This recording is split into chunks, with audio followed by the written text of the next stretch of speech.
right. They scream when they're cut. Only nobody hears them. Oh, the grisly mind of the science fiction writer. Real life seems just as terrifying. Oh, you're not still obsessed by that other business? It needs me to read my papers firstly. You decided not to follow it through, though, with the police? No, we can't yet. We've got to know more. You mean track down the other people that you think may have been brainwashed? Some of them, at least. And I'm not so sure about going after them alone. Val, maybe if you saw someone in authority. Well, you believe it's happening. Surely with the opposition at a leading university, they'd listen to you. Oh, to a science fiction writer? To a mathematician. No. They'd think I was looking for a scare story for a new book. Oh, look, I'm just as concerned about all this as you are. I'll help you in any way I can. Why don't we have dinner together this evening? After I've slung this little lot at my publishers, I've got to go to a cocktail party for some visiting scientists. But I should be through round about 7 o'clock. Shall we meet then? Bye, Val. Yeah. Goodbye. I don't suppose there's anything in this one either. Earthquake, a new war in the Far East. What do you want for this? You know what I mean. Drew, don't let me fill every moment. Is my obsession showing? Mr. Harriet? Yes, that's right. Mr. Drew Harriet. I don't think I know you, do I? Your name has come up in an inquiry we're making. We? Police? You're expecting a visit from the police? No, of course not. What is this inquiry? It isn't something we can discuss here. We're not going anywhere till we know something about it. Quite simple, Mr. Harriet. There is an inquiry. Your name is involved. I would have thought you'd like to keep it to yourself. Of course we do, but you can't expect ordinary people just to get up and go without an explanation. Well, I wouldn't know about ordinary people. If you were ordinary, I wouldn't be here, would I? I knew your name, Mr. Harriet. That should tell you something, shouldn't it? My car's just round the corner. No, wait a minute. You've got a warrant or some kind of identification. Give me a good reason why we should go with you. Well, the reasons are all on your side, Mr. Harriet. We had hoped to spare you the warrant. However, you're at liberty to do whatever you wish. This is simply an inquiry. It's in your best interest to attend. People who have nothing to hide have nothing to fear. Well, I'm always willing to look after my best interests, whatever they are. Sam? All right, but I don't know what it's all about. It's a matter of national importance.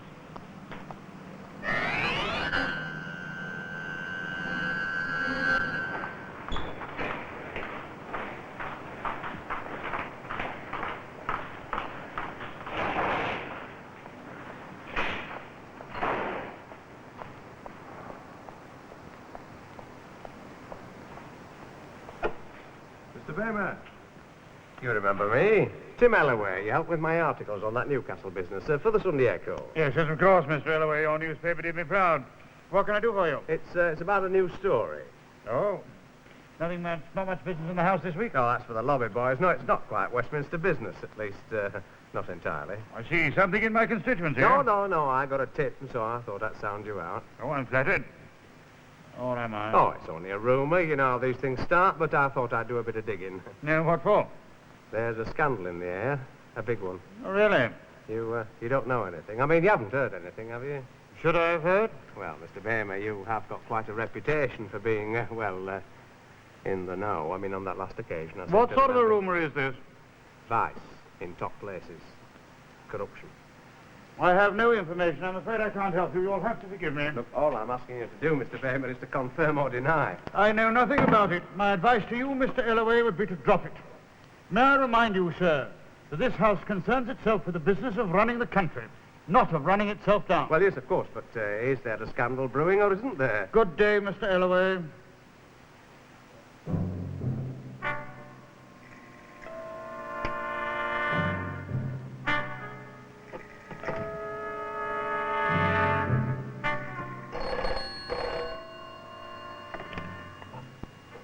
Yes. Show them in. Roger, Mr. Smith.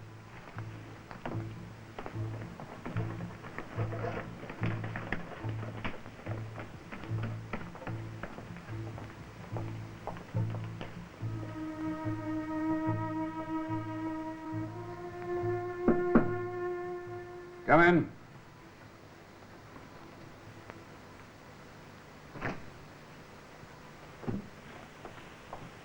Mr. Harriet. Thank you for coming. Please sit down, both of you.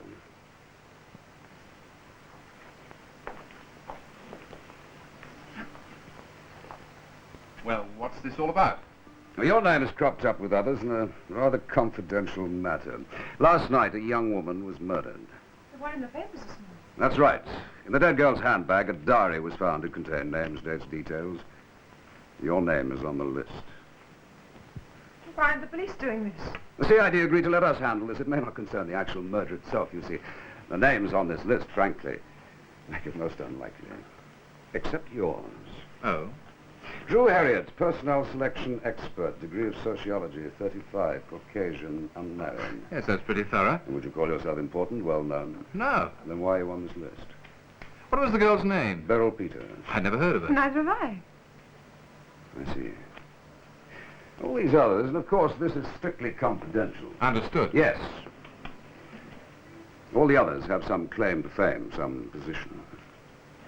Oh, I get it. That's why I stick out a mile. Well, I didn't know the girl or why I should be on this list.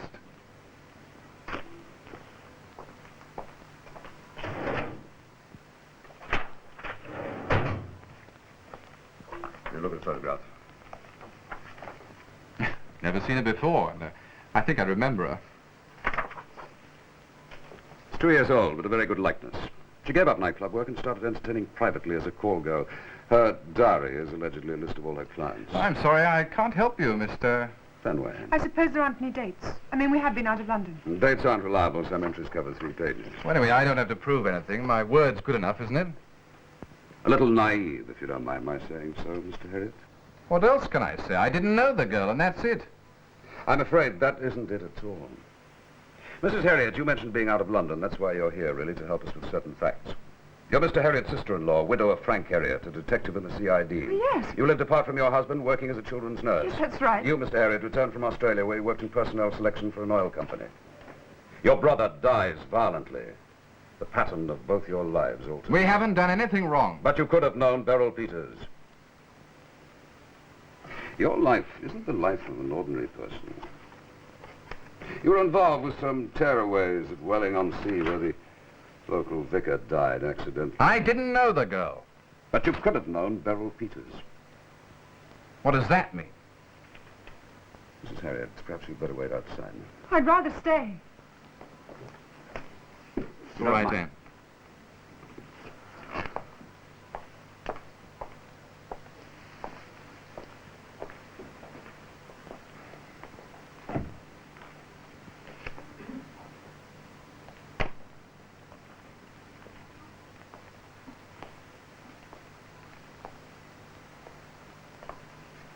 That girl has described you here in some detail. She says you were sadistic, sometimes violent, and that you were brutal. No, anyone could write that sort But of you lie. paid her well, £15, £20, so on. Why believe her and not me? You have a scar high up on your left thigh, Mr. Harriet, as a result of skin grafting to your brother. Why, yes. It's all described here in detail. How could Beryl Peters know that if she didn't know you, Mr. Harriet, and know you intimately? I don't know. Mr. Fenway, Mr. Russell Bamer is here for his appointment. Yeah. I see, sir. Mr. Starrett, Mr. Bamer is here, and Mr. Fenway wants you to see him until he can get away. Yes, sir. This way, Mr. Bamer.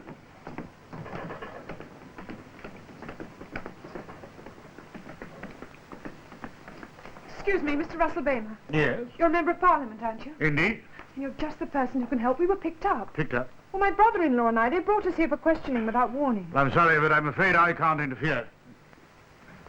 Don't you guard the rights of the individual? Isn't that what you're elected for? I don't know why they brought you here, but I'm It's sure inquiry that... they're making. For some reason it- Yes, I'm sorry, I can't help. I have a very urgent appointment. Oh, look, please help me.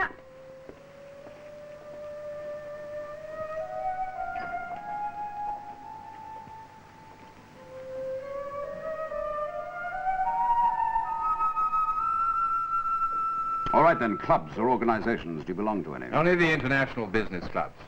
But you don't mean that sort of thing, do you? Subscribe to any foreign publications? Write for any? No, and this line of questioning is ridiculous. If you feel it's ridiculous, you may go. Why don't you? Nobody forced you to come here. Nobody's forcing you to stay.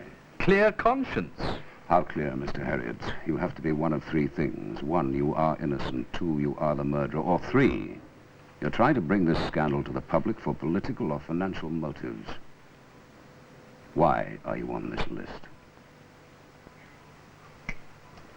You could have saved yourself all this trouble, Mrs. Gordon, if you'd given us the girl's address. You don't know anything about social work, do you, Mr. Smith? Oh, very little. Well, it's based on confidence. Most of the girls I deal with come from broken homes. Well, love, affection, and particularly trust are simply words to them. Yes, so I've heard. Well, it's the truth.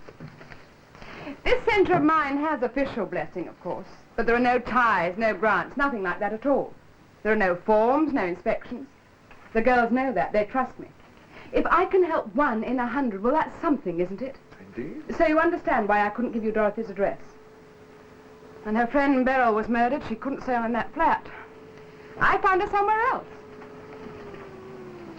Of course, if you threatened me with the police, I'd have to give you her new address. We never like to threaten anyone, Mrs. Gordon. Oh, am I late? Sorry. Only a minute or two. This is Mr. Smith. Oh, they're all called Smith. I always wonder why they pick that name out as the commonest, don't you? I've never thought about it. I suppose you don't if it's your real name. It wasn't necessary to wear a hat, Dorothy. You told me to make an effort, so I made an effort. I think we'd better be getting on. How long do you imagine we'll be? Well, that depends on Mr. Fenway. Will I be getting paid? Well, not at your usual rates, but I imagine they'll be expensive.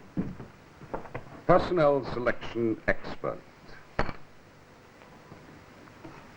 How much do you make a year, Mr. Harriet? All right, then, let's say 1,500 to 2,000. All the others on this list make twice that amount. How can you afford such expensive pleasures? You can't, can you? So why are you on this list?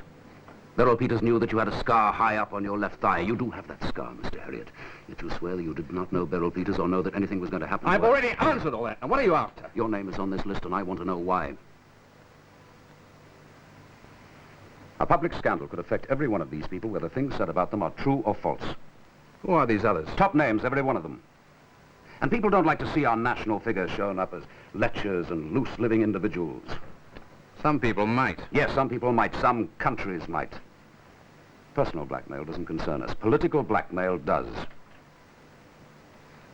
All these names mean that we'll have to have a private inquiry. That's easy to work out. And you'll be invited along because your name is on the list. And you'll go to one of the national newspapers and protest about liberty and the invasion of privacy. The newspapers will start putting on the pressure. Corruption in high places, they'll say. Heads will fall. That's it, isn't it, Mr. Harriet? I'm thirsty. Ooh, I don't like this place much. Gives me the creeps. You wouldn't be here at all, you know, if you listened to my advice. I've tried to help you, but you will go back. All I did was take Beryl in as a flatmate. Well, that's why they want you to help them, Well, Dorothy. I don't know anything about it. What can I do? Oh, I wish I could have a squash or something. Yeah, do you think they got the one who did Beryl in? I don't know. I wonder if it's the one who kept bringing her up. Now, Dorothy, you said you'd remember his voice. But don't worry, I'll know it all right. Oh, this stuff's cracking my nails. Your brother-in-law has agreed to wait for a while, Mrs. Harriet, but you can go now if you wish. How long will he be? Oh, I couldn't say. He isn't under arrest. I'd go home and sit it out if I were you. There's nothing else I can do, is there? If you could go this way. We like to keep things as discreet as possible.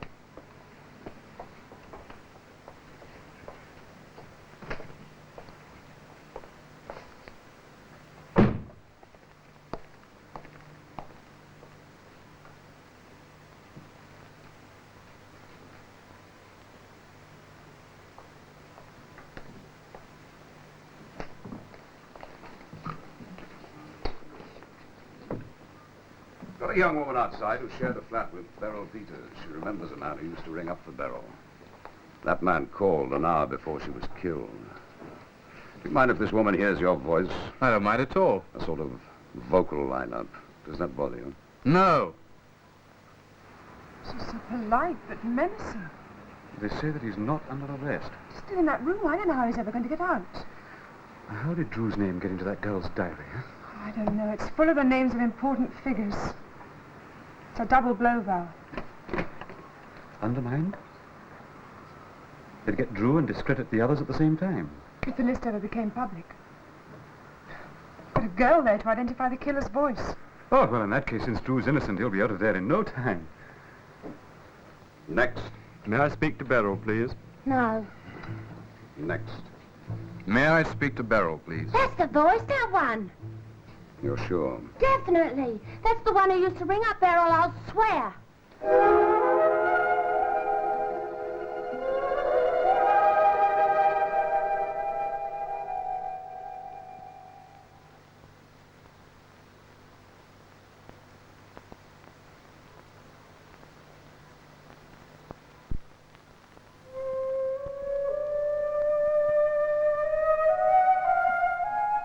Drew, I don't say Of course it's them, Val. How else did this girl know about the scar?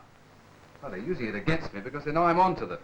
And they've thrown in a neat scheme to destroy the country's morale. Oh, I understand the national vice scandal side of it, but all this evidence against you is completely false. So obviously this girl Dorothy is lying. Maybe she's the one. Find her. Talk to her. It's that diary that's worrying me. Possibly Fenway's under pressure. From the police? And the press. If our Undermind friends are doing their job properly, they'll have tipped off the newspapers about a possible national scandal. Well, in the meantime, we're doing our best to clear you with Fenway. Anne's gone to find out what she can from the woman who came here with Dorothy Henderson, Mrs. Marion Gordon.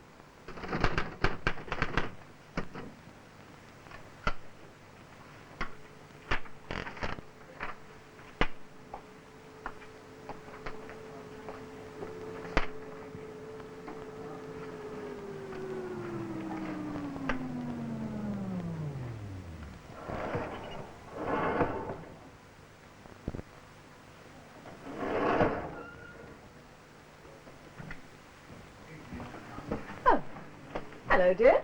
Don't remember seeing you here before. Oh, I haven't been here before. Oh, come to see Mrs. Gordon, have you?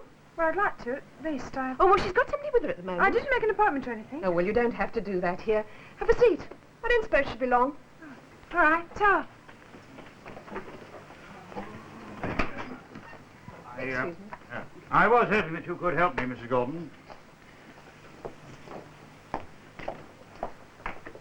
This is, and I do not exaggerate, a matter of national importance. The issues at stake are tremendous. But I have things at stake too, Mr. Baymer. Naturally, I'm well aware of the good work that you do, Mrs. Gordon. I know also that your husband was a noted borough councillor. When he died, you took on many of his commitments. We are both public servants. Well, I don't ask you to betray the privilege of the House of Commons. This is different. No. If the girls think that I discuss them behind their backs, or let them be questioned by anyone at all. I don't think you could say that I was just anyone, Mrs. Gordon. I'm sorry, Mr. Baymer, I didn't mean to offend you. I know all about your crusades. I've also read about them in the newspapers. This is something which must not reach the newspapers. Well, Mr. Fenway assured me they were treating the matter very quietly indeed. Oh, Fenway is a splendid fellow in his own way, full of zeal, but no sense of great issues. He is a public servant on a small level. We must think of the country. Oh, dear, this is so difficult. Mr. Baymer, I simply can't let you destroy all my work. I wouldn't do that. You don't know these girls. If I let one of them down, the others hear about it. You cannot set a national crisis against the privacy of one of these girls. I can. Mrs. Gordon, I can't believe that. I represent the House of Commons, the seat of government. Now, you must be realistic.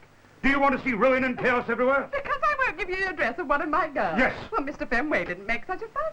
Oh, really, Mr. Baymer, I can't believe it. And I'm afraid I can't help you. You refuse? I've no option.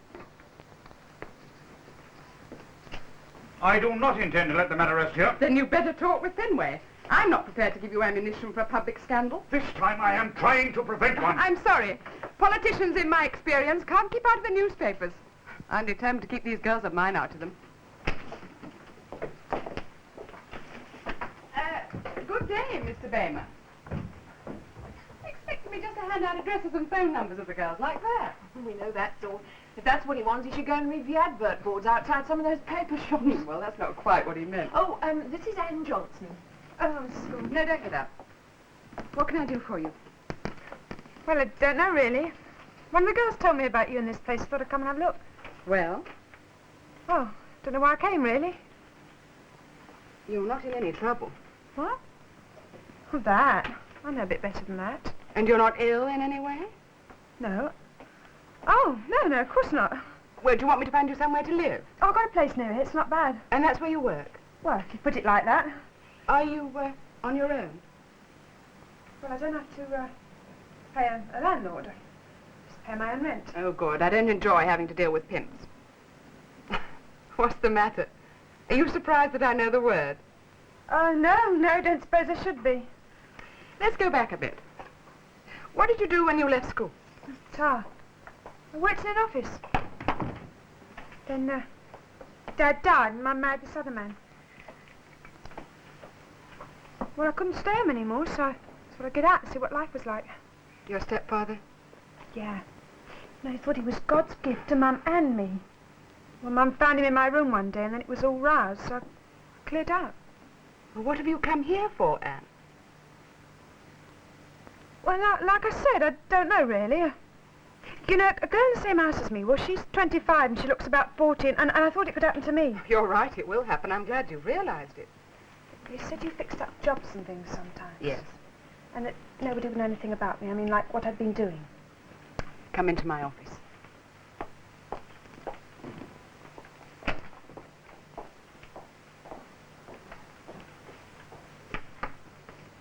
Now, your name goes in here with the others. And no one knows any more about you except me and my secretary, Joan, outside. I mean changes. No more going back. It won't be easy and you won't make much money. Oh, saved a bit. I suppose you haven't got anyone else living in London, a relative you could stay with? Oh, I've got a brother-in-law. He's in prison.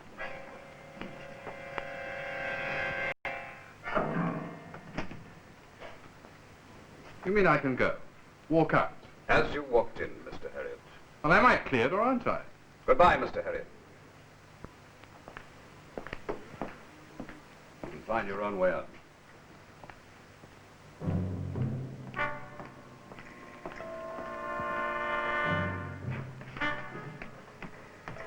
Smith, keep a close eye on him.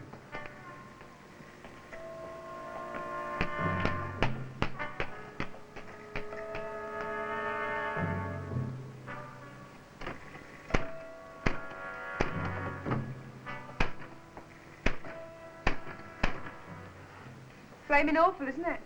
Oh, it's not bad. We'll soon have you doing the flying fingers bit, ready for a job. Can I practice some more? No, you better go and have some lunch. And don't dilly-dally on the way. You sound like a policewoman. I was. How are you for money? I'm all right. Tough. Will you be back this afternoon? Okay.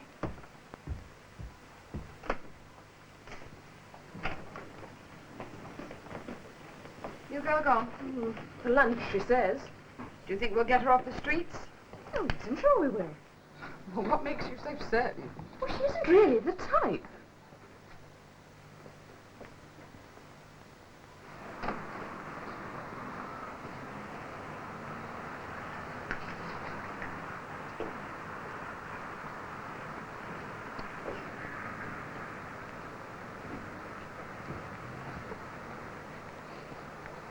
Well, there's no Dorothy Henderson in the phone book. Too much of a long shot. And she's our only lead. She's on Mrs. Gordon's files, if only I could get a look at them. There was something the secretary said about looking on notice boards outside paper shops. That's worth a try. Oh, there are lots of boards. Not that I make a habit of them. All right, I'll take the notice boards. Now, what about Russell Baymer? He's the one I don't understand. For all we know, he just stumbled across this business. He's an MP. Maybe he's trying to make up his mind whether to bring out the scandal or suppress it. Maybe his name's in the diary.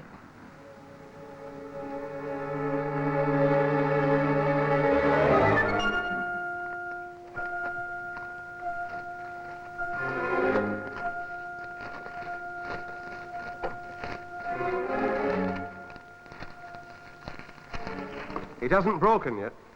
I don't know what you're talking I about. don't know what you're being so secretive about. And what do you mean by that? Well, you and I have worked together before. I have given you leads when I felt that the press or the public had a right to know. I'm very grateful But for I that. will not be badgered. Is that clear? Look, everybody knows there's a big story going around. They're even making jokes about it. I never listen to jokes. Good day.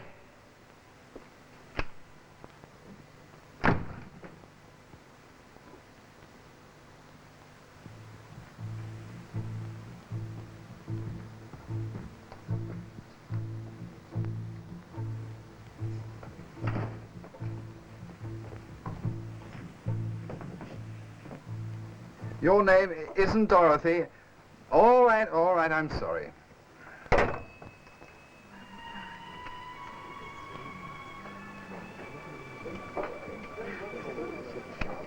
There you are, love.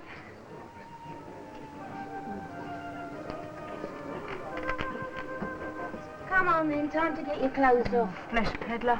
Oh, my feet are killing me.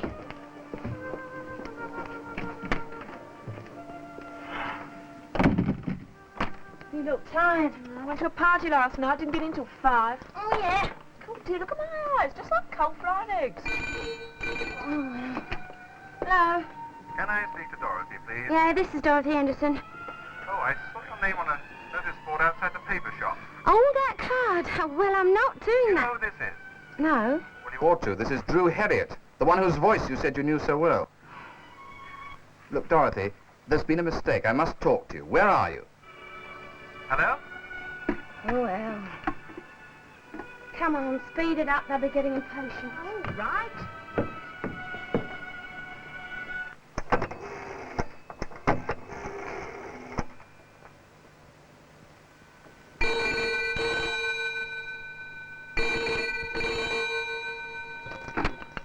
Hello, Blue Sienna? Hello there, please.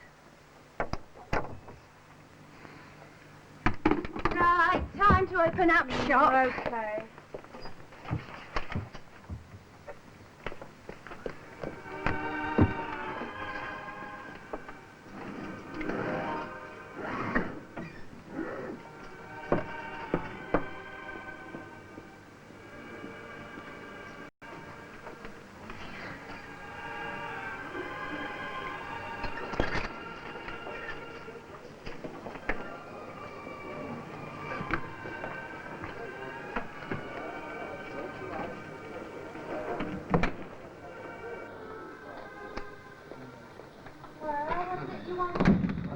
I'm a reporter.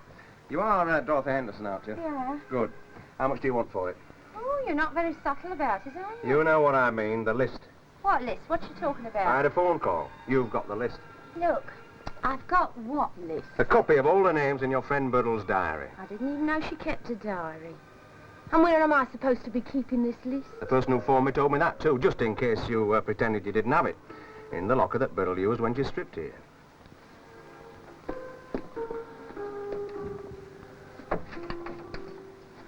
Oh, I didn't know that was there, and I went all through her things after. Oh, it's there, all right. Let's have it. Oh, just a minute. Wow, this is dynamite. Worth a fortune. And I can get it for both of us. Yeah, well, maybe I'll fix up my own deal, thanks very much. Don't kid me. No British newspaper's going to touch that, you know. They wouldn't dare. But the foreigners would. French and the Germans. And I've got all the contacts. Oh, yeah. You look like one of the international set. Like water off a duck, love. I might get 10,000 quid. What, for this? Yeah. Here, let's have a look. Here, get over. 10,000 quid, are you joking? Wouldn't be less. Might be more. Depends on the stuff. Now, you've got the material. I can sell it. Now, come on, how about it? Oh, I'll have to think about it. Look, I'll want a letter or something from you, you know, signed and everything. All right, you'll have it. And you can trust me. You're kidding, of course. Look, I have to go now. I'll be finished soon, so we'll have a chat. All right, love. I'll go round the front and keep an eye on you. Yeah, I bet you will. Don't worry. I'm a married man. Mm.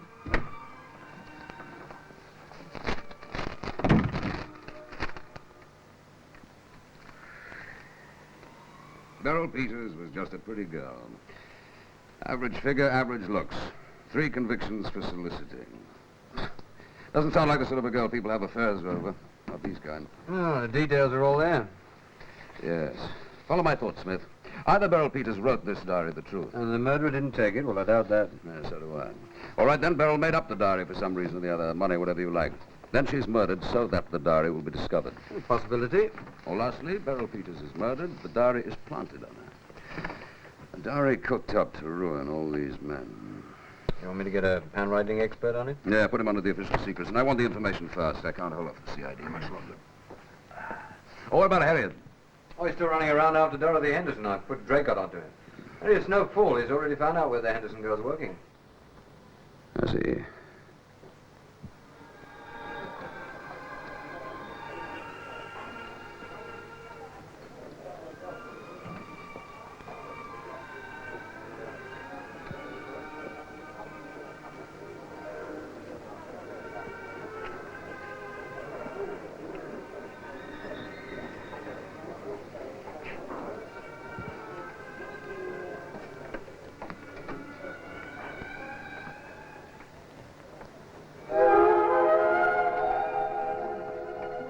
Baymer.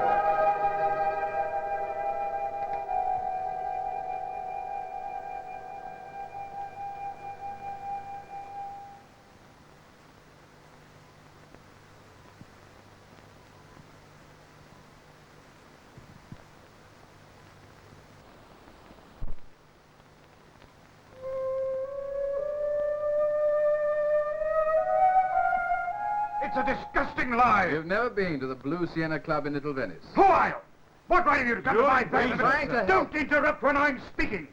You realize that this is libel, don't you? The greater the truth, the greater the libel, do you mean?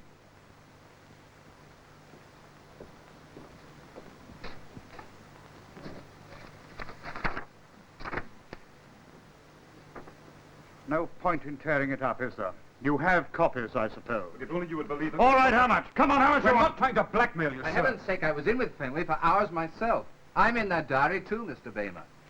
You're in the diary. With one difference. What it says about me isn't true. Why did you come to me? We guessed you were one of the names. You were seeing Fenway about the same time I was.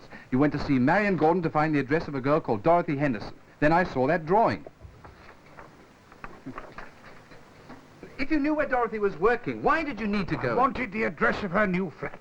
I dare not go to that club. I couldn't even phone there in case Fenway had the place tapped. Why were you so anxious to get in touch with her? I wanted to send her away. I have a villa in the south of France. Dorothy liked it there. I used to take them all there. Oh, look, Mr. It's Baymer, none you of don't- our I am business. not ashamed. I work hard, I relax in my own way.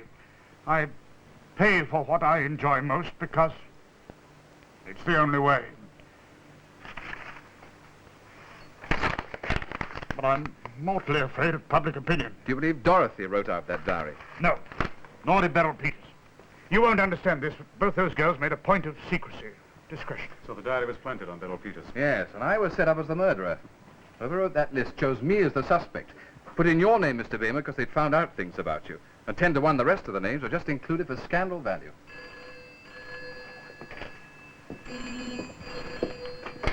Yes. Who? Now, look here.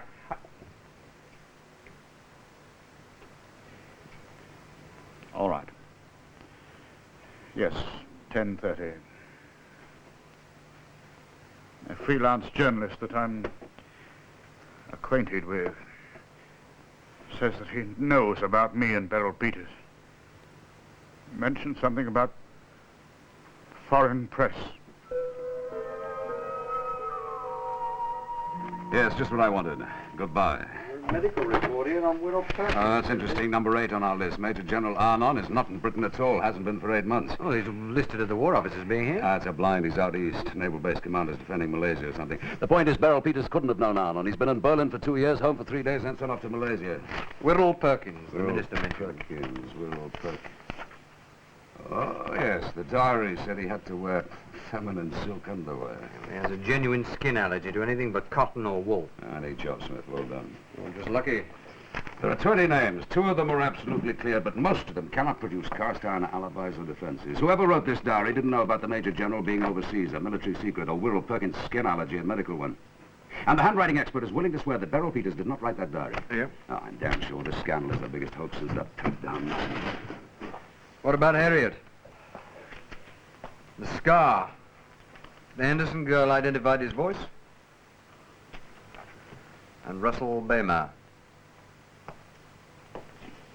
Yes. Fenway.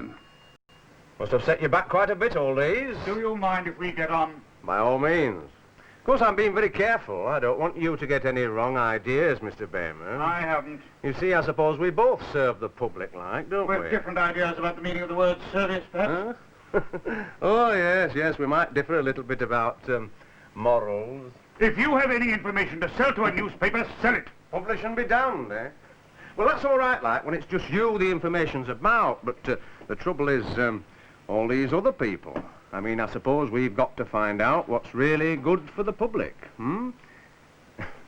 Telling them or not telling them. And the money that you get from the foreign newspaper isn't important. Oh, yes, that's right. Of course, I do get paid for revealing this information, don't I? Maybe £20,000 with syndication. It's a lie, every word of it. Now, there are 20 people named on that list. I haven't checked on the others yet, but it is true about you, isn't it, Mr. Baymer? Mm-hmm. How much? Well, I thought that if you all got together, like, say, £2,000 from each name, well, that's not so much, is it? I won't do it. Oh, yeah. I think you'll pay, Mr. Baymer. And I think we've heard enough, Mr. Elway. Well, just a minute. What's all this? Just sign this. Oh, you just can't come back. Every word. Just sign that, will you? Oh, you can't frighten me. All I was doing was very fine. Checking how I was trying to trap him into a You're confession. trying blackmail. Now, listen, my editor would... You don't have an editor. You've been chucked off 3 newspapers, now you pick up a few quid from gossip. What right have you You're in got? serious trouble. You better sign the document. Oh, no. I'm not putting my name to any phony confessions. All right, we can hold the case in camera. You'll go to jail for years. Just want your signature. And what is it? Your only hope. And I want to read it. Smith. I, Timothy Arthur Ellaway, bind myself not to speak, write, allude, or communicate to any living person any facts, comments, opinions, stories, or hearsay about the individuals listed hereunder. I don't think I mind signing that. Under duress. I don't care how you sign it. You just committed yourself to the Official Secrets Act. You'll now be taken away and charged with the contravention of that act and held in Brixton Prison Well, until just our sign the damn inquiries thing. are What are you over. talking The about? document was dated yesterday. Your talk with Mr. Baymer is a crime against the state. You can't hope to get away with a trick I like that. think it'll do, Mr. Baymer. It'll frighten Ellaway. It's not right. I won't let you. Mr. Baymer, you've been a lot of trouble. Don't start preaching principles to me. Just be thankful Mr. Harriet had sense enough to persuade you to call me. We'll let Ellaway go in time. Maybe other lists. They'll be dealt with. But I'm not a magician. I can't go on pulling rabbits out of a hat. You're a potential blackmail victim and an MP, and I'm not the slightest bit interested in the way you conduct your private life, but I do know the two don't mix. Is that an official warning? No, very unofficial advice. Do something about the one or the other. One day I may have to. I would quite like to know how this thing ends. I would also like to meet you again. I hope we never meet again. Now I am speaking officially. No, I meant off duty. I'm never off duty.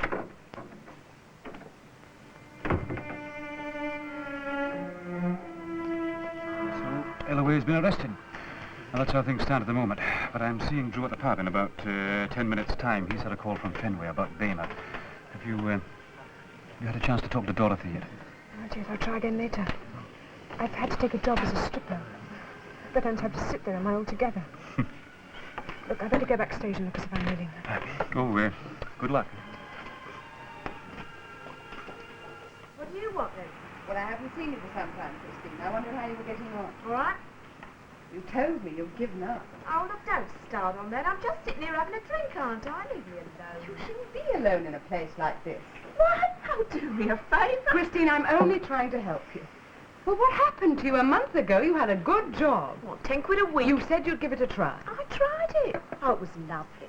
Oh, you should have been there in that packing department, Mrs. G. You'd have been very surprised what the manager wanted for his 10 quid a week. But they're not all like that. Look, they're all the same. I've known more men than you've had hot dinners, dear. Do you mind if I leave now? Oh, Mr. Harriet. Oh, Mrs. Gordon. This is Professor Randolph. How do you do? Hello. Do you mind if I sit down for a minute? Please, can I get you a drink? No, I won't just now, thank you. I'm glad everything turned out all right for you. Oh, he's a friend. He knows all about it. Yes, Mr. Fenway decided he was finished with me. Oh, good. You look a wee bit upset. Oh, it's nothing. Well, I say nothing. Life's just a mixture of hope and disappointment, that's all. Ah, the girl you were talking to just now. No, oh no, she's a lost cause, I'm afraid. No, this is another one, Anne. I just learned she's taken a job posing nude at the Blue Sienna Club. Anne is not one of your girls, Mrs. Gordon. She's my sister-in-law. Come on, love. Get your things off. The manager's just had a call from Christine. She's not coming back, so you'll have to strip and make your debut. Dorothy! What? I didn't come here to strip. Ellaway's been arrested. Oh? What do you know about him? He went to see Baymer. He went to see... How do you get to be knowing friends of mine like Baymer? Friends? Do you usually go around blackmailing your friends? Blackmail? Now, look. What did you do with that man, Eloise? You told him where to find Bamer. No, I might have let him have the list. But you wrote in the first place. I wrote? I did not. If you didn't write that list, who else knew about Bamer? Are you police? No, no more than Mr. Fenway's sort. Oh, you're one of that lot. Well, you can't do anything to me, mate.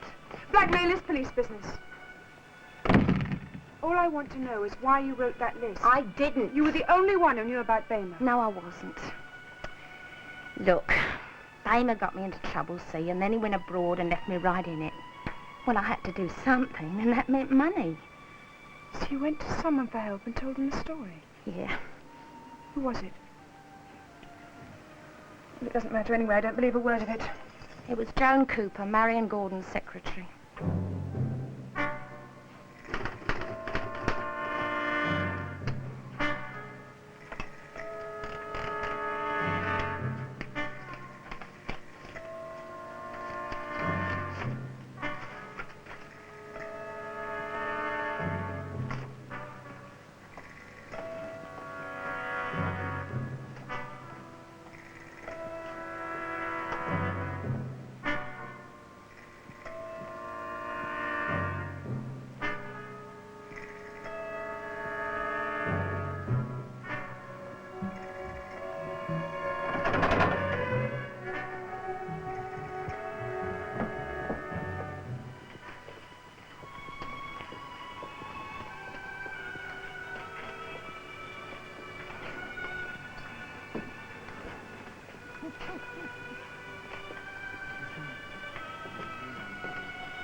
This is a standard interview between employer and prospective employee.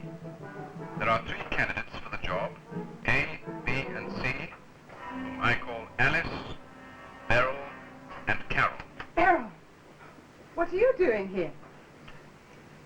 I know who murdered Beryl Peters. Joan Cooper. Yeah, and when I told her, she dressed and went out of here double quick. She'll have gone to the pub to meet us, too. And not finding us may have gone on to Marion Gordon's place.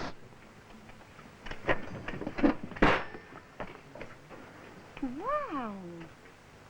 Whom I call Alice, Beryl, and Carol. There, you see? Yes, the name Beryl. Come into my office. We must talk this over. I still can't believe that Joan... Dorothy said she told her about Russell Bamer. Oh, I can see how she might have done it. She took bits from Mr. Harriot's tape. Yes, edited it, made up some sort of sentence. Well, can I speak to Beryl, please? Well, that's what they asked Dorothy to listen to the men say in the lineup.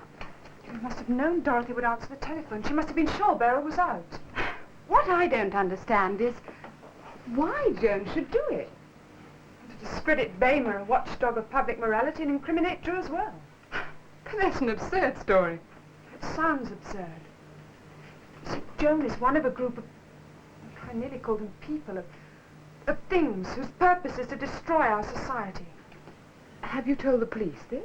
Do you think they'd believe us? And you're fighting these mysterious people? Well, we're trying to. Joan was in a very good position here. She had access to all the secrets of girls like Beryl and Dorothy. She had every opportunity to use them. You see how extraordinarily clever they are. It's like a disease of the mind. No, not a disease.